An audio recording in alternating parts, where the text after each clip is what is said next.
Salut les amis, et oui c'est encore moi ce matin qui est là avec vous pour méditer la parole de Dieu et ce texte de Philippiens que nous lisons jour après jour. J'espère que cette vitamine pourra vous encourager, vous booster ou du moins vous faire réfléchir. Et ce matin j'ai déjà fait mes 18 km, j'espère que vous aussi. Si vous n'avez pas compris cette vanne, regardez la vidéo d'hier et puis vous comprendrez. Alors je vous invite à prendre avec moi Philippiens au chapitre 3 et on va lire ce matin à partir du verset 15 jusqu'au verset 17. Donc Philippiens 3, verset 15 jusqu'au verset 17.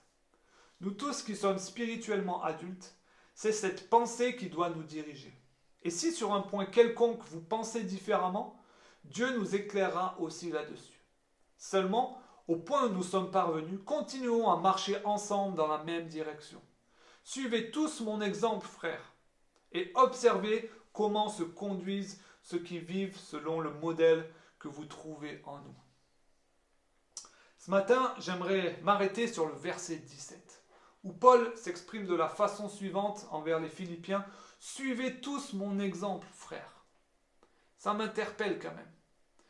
Je trouve qu'il faut être sacrément culotté pour dire à quelqu'un, à une personne ou même plusieurs, suivez mon exemple. Est-ce que vous seriez capable de dire ça à quelqu'un? Suis mon exemple, fais comme moi.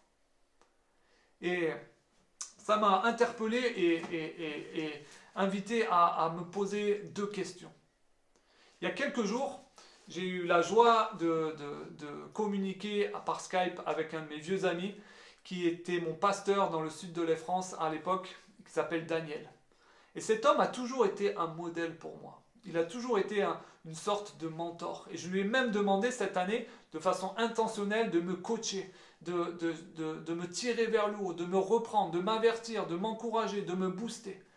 Est-ce que vous, dans votre vie, vous avez ce type de personnes que vous admirez, qui sont des modèles, des exemples pour vous, qui pourraient être des grands frères et qui pourraient vous aider à franchir des étapes dans votre vie spirituelle? Je vous pose cette question et je vous demande d'y réfléchir. La deuxième question qui m'est venue, c'est est-ce que moi-même, je suis un exemple pour les autres? Est-ce que moi-même, de façon intentionnelle, je suis un grand frère pour des jeunes qui sont autour de moi? Je prends le temps pour les coacher, pour lire la parole avec eux, pour les aider à grandir, pour prier pour eux, pour prier avec eux de façon intentionnelle. Est-ce que je suis un modèle? Est-ce que j'ai des modèles? Est-ce que j'ai un modèle qui peut m'aider à grandir? Voilà les deux questions que je veux vous poser ce matin. Tout comme Paul a dit, suivez tous mon exemple. Je vous invite maintenant à prendre un temps de silence chez vous, à prier et demander à Dieu qu'il identifie dans votre vie des personnes qui pourraient être ces exemples pour vous, qui pourraient être ces hommes spirituellement adultes ou ces femmes spirituellement adultes pour vous aider à progresser dans votre vie.